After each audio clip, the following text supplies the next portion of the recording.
Walk చట్టాన్ని Congress party అధికారంలోకి ఉన్నప్పుడు ఇష్టం వచ్చినట్లు సహకరించారని విశ్వ హిందూ పరిషత్ నాయకులు కర్నూలులో అన్నారు. విశ్వ హిందూ పరిషత్ రాష్ట్ర అధ్యక్షుడు నందిరెడ్డి సాయిరెడ్డి మీడియాతో మాట్లాడుతూ 1947 సంవత్సరంలో వక్ఫ్ భూములు దాదాపు 7,70,000 ఎకరాలు ఉండగా ప్రస్తుతం 9,40,000 ఎకరాలు వక్ఫ్ బోర్డు ఆధీనంలో ఉందన్నారు. 2 లక్షల ఎకరాలు భూమి ఎలా పెరిగిందని ఆయన ప్రశ్నించారు. వక్ఫ్ భూములపై ఏదైనా సమస్యలు వచ్చినప్పుడు వాటిని పరిష్కారం చేయించడానికి అధికారం కేవలం వక్ఫ్ ట్రిబ్యునల్, సుప్రీంకోర్టులకు మాత్రమే ఉందన్నారు. ట్రిబ్యునల్తో పాటు స్థానిక రెవెన్యూ అధికారులకు అధికారులు ఇవ్వాలని సాయిరెడ్డి కోరారు. నిజంగా వక్ఫ్ బోర్డుకు చెందిన భూములు అయితే వారికి కేటాయించాలని, లేని పక్షంలో మాత్రమే వాటిపై చర్యలు తీసుకోవాలని కోరారు.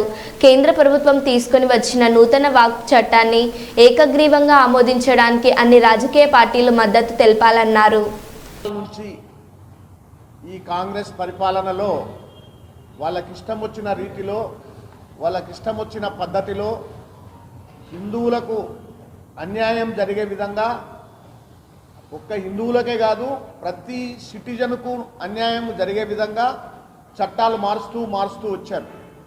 భారతదేశంలో 1947వ సంవత్సరానికి దాదాపు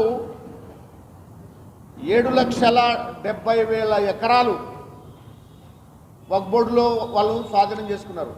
కానీ ఈరోజు 9,40,000 ఎకరాలు వక్ఫ్ బోర్డు స్వాధీనంలో ఉన్నాయి. ఇవన్నీ ఎలా వచ్చినాయి?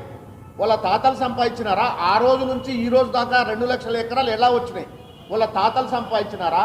వాళ్ళ ముత్తాతలు సంపాదించినారా? లేకపోతే వక్ఫ్ బోర్డుకి ఎవరైనా ఇచ్చినారా అనేది ఎక్కడా లేదు.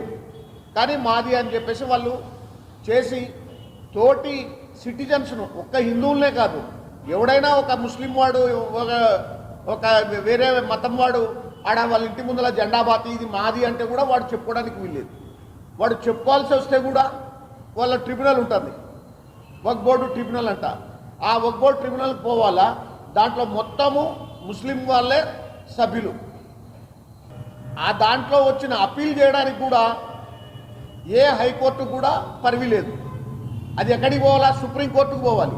మనతో సుప్రీంకోర్టుకు పోవడానికి అవుతుందా? సామాన్య మానవుడికి వీలవుతుందా?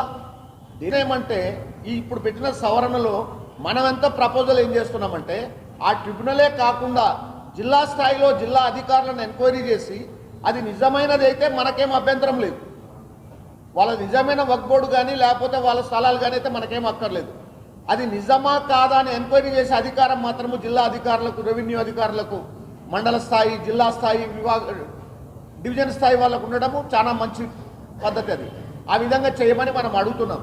అసలు ఈ చట్టం తీసుకొచ్చిన దాన్ని వ్యతిరేకించిన వాళ్ళు వాళ్ళ ఓట్ల కోసం వ్యతిరేకించినారు కానీ ఎట్టి పరిస్థితిలో ఏకగ్రీవంగా ఆమోదించాల్సిన పరిస్థితి. తన దాకా వస్తే కానీ తెలియదు ఈ రాజకీయ నాయకులకు. అదే వాడి ఇంటి ముందల జెండా బాతి ఇది నాది అంటే వాడు ఏం చేసేవాడు? కానీ వీళ్ళందరూ మూకుమ్మడిగా ఈ ప్రతిపక్షాలు ఓట్ల కోసం అని చెప్పి దాన్ని వ్యతిరేకించి దాన్ని కొట్లాడి ఒక జాయింట్ కమిటీకి వేశారు.